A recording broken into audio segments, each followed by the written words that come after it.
Assalamualaikum warahmatullahi wabarakatuh. Halo, nama saya Danis. Hari ini saya bakal mempresentasikan tentang perdagangan internasional. Lanjut. Perdagangan internasional pengertiannya adalah aktivitas dagang yang dilakukan suatu negara dengan negara lainnya, atau lebih gampangnya adalah suatu kegiatan ekspor dan impor yang dilakukan oleh negara-negara yang ada di dunia ini. Lanjut. Nah, setiap kali ada suatu perdagangan pasti ada dampak positif dan juga negatifnya. Yang pertama adalah dampak positifnya, yaitu menaikkan pendapatan atau devisa negara. Apa sih devisa itu? Devisa itu adalah bisa dibilang sumber kekayaan suatu negara. Jadi setiap negara itu pasti kan namanya mempunyai suatu sumber kekayaan. Yang kedua itu adalah terjadinya transfer ilmu pengetahuan dan juga teknologi. Jadi di situ terdapat namanya itu transfer. Jadi kayak sebuah perpindahan. Jadi contohnya kayak mungkin negara Jepang, Jerman itu memiliki teknologi yang sangat maju berbeda dengan Indonesia yang hanya memiliki bahan bakunya. Maka dari itulah terjadi transfer pengetahuan. Jadi Jerman dan Jepang memberitahukan teknologi kepada Indonesia, lalu Indonesia juga memberikan bahan-bahan baku kepada mereka. Lalu juga yang ketiga adalah memenuhi kebutuhan negara sendiri maupun negara lain. Seperti kita tahu, kalau kita mengekspor satu barang, maka kita akan memenuhi kebutuhan negara mereka. Contohnya kayak Indonesia mengekspor ikan gitu ke Jepang, berarti Jepang itu terpenuhilah kapasitas ikannya. Lalu juga negara sendiri, yaitu kayak contohnya kayak kita kan setiap hari lihat mobil, handphone itu kan yang dibuatnya bukan oleh negara kita, tapi negara lain. Jadi kita terpenuhi gitulah masyarakatnya gitu. Nah, itu dapat meningkatkan produk penjualan di dalam negeri. Yang kita tahu kalau misalnya kita mengekspor barang, maka ada barang-barang akan kita jual. Nah, barang-barang kita jual itu berasal dari para produsen dalam negeri, jadi dapatkan keuntungan untuk juga menaikkan devisa negara. Selanjutnya adalah dampak negatif, yaitu ada ketergantungan akan negara-negara maju. Jadi contohnya kayak tadi saya bilang, kita itu sayang banget ketergantungan sama negara Jepang, yaitu membuat mobil dan lain-lain itu. Jadi kita para produsen lokal kita tuh nggak punya inovasi. Kenapa? Karena ya udah kan kita udah punya Jepang gitu yang buat membelikan kita mobil-mobil. Lalu yang kedua itu berkurangnya konsumen lokal untuk membeli daya beli oleh produsen lokal. Jadi di sini tuh para konsumen kita itu kayak merasa produk lokal tuh nggak ada kualitinya gitu dibanding produk luar. Jadi akhirnya ngebuat mereka itu lebih baik gue beli produk luar aja gitu, soalnya lebih berkualitas. Lalu yang ketiga itu adalah munculnya perilaku konsumtif dan hedonisme. Jadi karena orang-orang memiliki kekayaan atau sumber kekayaan yang banyak, akhirnya dia itu membeli barang-barang yang banyak banget. Karena kan di luar negeri kan kita tahu bahwa sebenarnya barang-barangnya kan jauh lebih bermerek, ada prestisnya itu juga bisa dibilang dari segi kualitas pun bagus gitu. Jadi orang itu pada konsumtif dan akhirnya hedonisme gitu. Lalu yang keempat tuh berkurangnya kreativitas dari pengusaha lokal. Kenapa? Karena situ kita bisa lihat bahwa sebenarnya nanti akhirnya pengusaha lokal itu adalah hanya menjiplak suatu karya-karya dari negara-negara lain.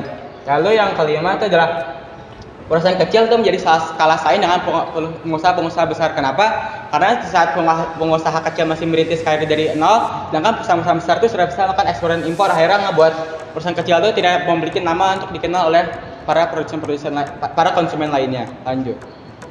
Lalu adalah faktor penghambat yang terjadinya perdagangan internasional. Yang pertama adalah faktor pendorong.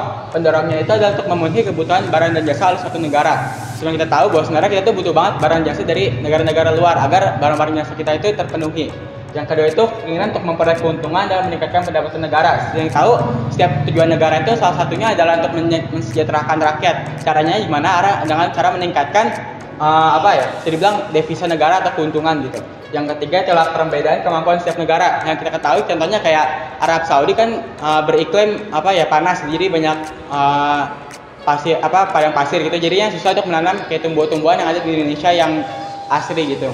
Lalu yang keempat adalah keinginan untuk membangun kerjasama. Yang kita tahu bahwa sebenarnya dengan kerjasama itu terkhususnya itu untuk para negara-negara di dunia ini, maka akan menjadikan suatu kesejahteraan masyarakat yang jauh lebih terjamin.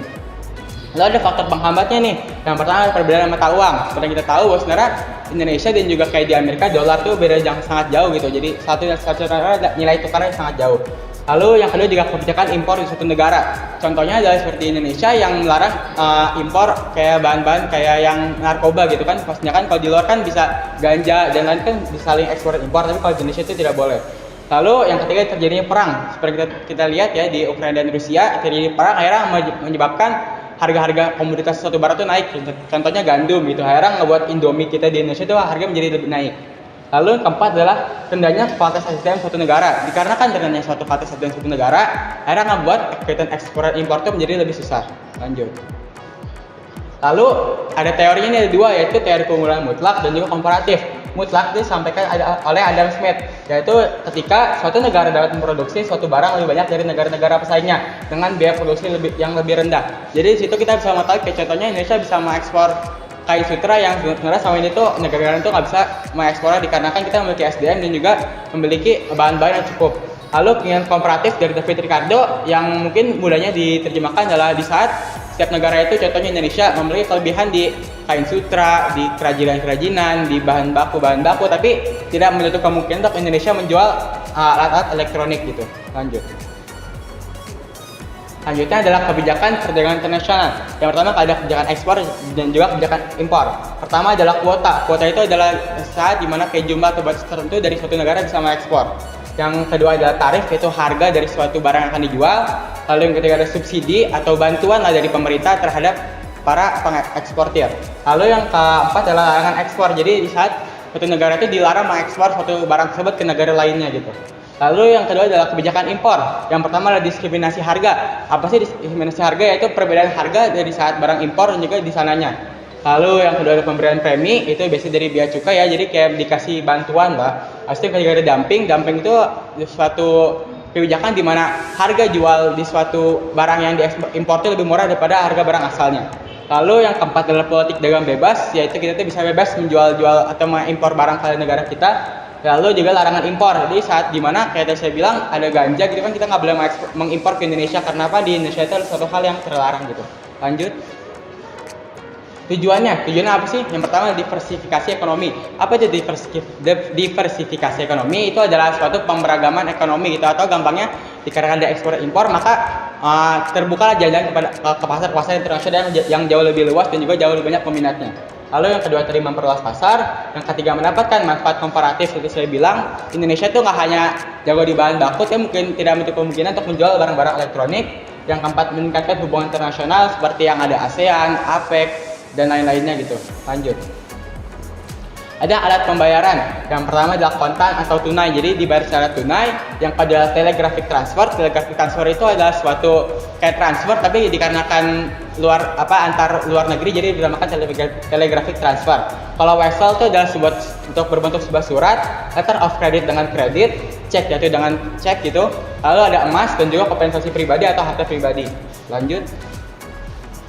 Neraca pembayaran internasional gitu. Kalau misalnya kita membahas tentang perdagangan internasional, tidak akan lepas dari neraca pembayaran internasional.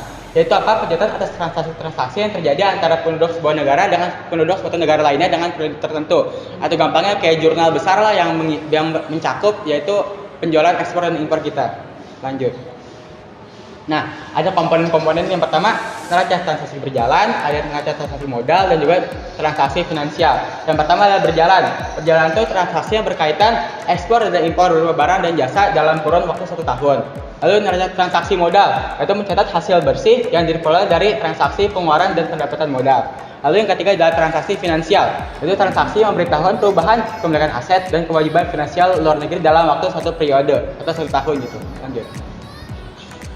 Nah, ada jenis-jenisnya nih. Yang pertama adalah neraca pembayaran defisit, surplus, dan juga berimbang. Nah, seperti kita tahu defisit itu berarti yang berartikan ketika suatu nilai impor itu lebih besar daripada nilai ekspor. Akhirnya ngebuat negara itu merugi karena apa? Karena apa yang mereka jual itu jauh lebih dekat daripada apa yang mereka beli. Lalu surplus. Nah, surplus itu kebalikan dari defisit, yaitu ketika apa yang mereka jual atau apa yang mereka ekspor itu jauh lebih besar daripada apa yang mereka impor atau apa yang mereka beli. Lalu berimbang atau seimbang gitu. Seimbang itu ada satu kejadian di mana ekspor dan impor itu memiliki nilai yang sama sehingga suatu negara itu tidak merasakan rugi ataupun untung. Lanjut. Nah, ada devisa nih. Devisa itu pengertiannya adalah sebuah alat yang digunakan untuk melakukan transaksi internasional. Fungsinya itu adalah untuk alat transaksi, alat untuk membayar hutang di suatu negara. Kita tahu kan kita memiliki hutang besar pada negara-negara di luar, jadi kita membayarnya dengan cara devisa atau kaya negara gitu. Yang ketiga itu alat membangun relasi atau hubungan antara negara-negara lain, contohnya kayak ASEAN, APEC, World Trade Organization, WTO, dan lain-lainnya gitu. Lalu yang keempat adalah sumber kekayaan suatu negara, karena saya bilang tadi, jika tidak ada devisa dalam suatu negara, maka negara itu akan bangkrut. Lanjut. Nah, ada jenis-jenisnya, yaitu dibahaskan jadi dua, berdasarkan sumbernya dan juga berdasarkan wujudnya. Nah, untuk berdasarkan sumbernya itu dibagi menjadi dua lagi, yaitu devisa umum dan juga devisa kredit. Untuk berdasarkan wujudnya, yaitu ada devisa kartal dan juga devisa giral. Lanjut. Nah, devisa itu kan seperti bilang itu kekayaan negara, dan kekayaan negara itu pasti ada sumber-sumbernya. Yang pertama adalah kegiatan ekspor atau kegiatan menjual suatu barang, yang kedua adalah bantuan luar negeri, yang atau contohnya adalah kayak sekarang kita lihat kan Ukraina dan Rusia itu berperang. Maka banyak kali negara-negara di dunia kayak Inggris, Amerika, dan banyak negara lainnya itu memberi bantuan kepada Ukraina agar dapat bertahan dari serangan-serangan dari Rusia. Lalu yang ketiga adalah wisatawan asing. Kayak kita tahu kalau Indonesia itu kenal akan Bali gitu. Jadi banyak sekali wisatawan asing yang datang ke Indonesia untuk menikmati keindahan alamnya. Lalu yang keempat adalah pungutan biaya masuk. Apa sih pungutan biaya masuk? Pungutan biaya masuk adalah terjadi ketika kita mengimpor suatu barang, maka terjadi adalah kayak potongan pajak itu dari biaya cukai. Lanjut.